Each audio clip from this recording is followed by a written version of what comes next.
Did you know there's an account in Singapore that can pay for your tuition fees, cover overseas programs, and even help your siblings with their education, all while earning you interest? Most people don't even realize how powerful that is. Today, we're talking about the PSEA account, what it is, what you can use it for, how to check your balance, and the smartest ways to make every dollar in it work harder for you. Hi, I'm Fer from Dollar Bureau, a personal finance platform that talks about insurance, investments, and financial planning. First off, what is the PSEA account? Let's start with the basics. The Post Secondary Education Account, or PSEA, is part of the government's plan to make sure every Singaporean has access to post secondary education without being held back by cost. It's automatically open for all eligible Singaporeans and is managed by the Ministry of Education. Think of it as your EduSave's account big brother. When your EduSave closes, the balance is transferred straight into your PSEA. And here's a bonus. You're not limited to using it just for yourself. You can use your PSEA to pay for your siblings' education, and they can do the same for you. This flexibility can be a lifesaver when one of you has higher education costs. And that's not all. The money in your PSEA doesn't just sit there. It actually grows. Now, here's why you shouldn't ignore it, even if you don't need the money right away.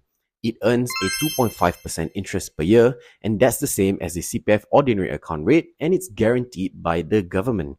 So if you've got $5,000 sitting in your PSEA, that's $125 a year in interest without you doing anything. Over a few years, that can add up to cover an extra cost or help with other education expenses.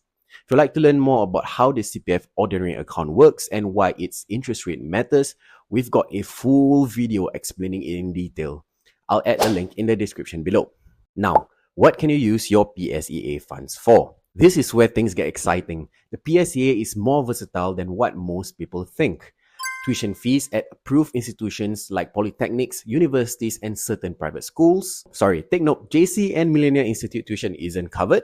Miscellaneous school fees such as lab charges, library fees, or course-specific workshops. Approved short courses, including over 13,000 skills future courses. Sibling support. So if your sibling is studying, your funds can help pay for their fees. You can also use it to repay government education loans like the tuition fee loan or the study loan. Overseas programs such as exchange trips or immersion programs, if they are approved by MOE. The key here is to always check if what you want to use it for is on MOE's approved list. Nothing's worse than planning for a payment only to find out that it's not eligible. So, once you've decided what to use it for, how do you actually go about spending it? There are two main ways to tap into your PSEA. Number one is to make ad hoc withdrawals, best for one-off payments. For example, say you're paying for a short course or a single overseas trip. First, confirm if it's eligible. Fill in the withdrawal form and all the details and submit it to MOE or your institution. And all you have to do is wait for it to be processed, so apply early if there's a deadline. Number two is via a standing order.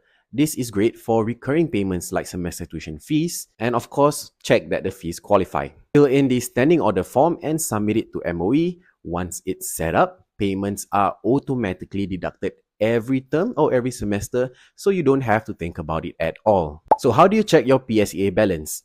You can call MOE's 24-hour PSEA hotline at 62600777.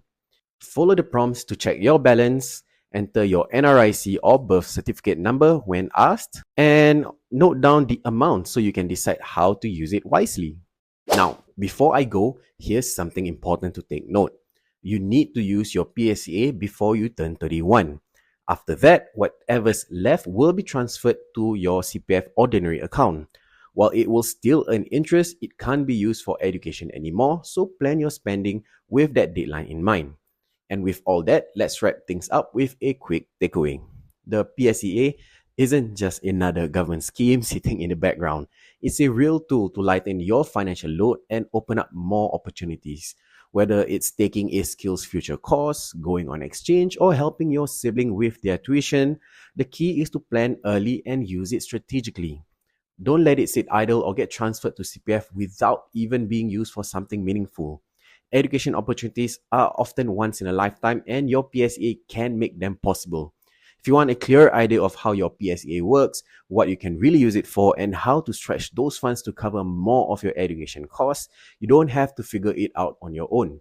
Our trusted financial advisors can walk you through the details, answer your specific questions, and help you plan the smartest way to use your PSEA, whether that's for your own education, your child's future, or even supporting a sibling. And the best part, it's completely free to chat with them. I'll include the link in the description below so you can easily book a session and start making the most of your PSEA today.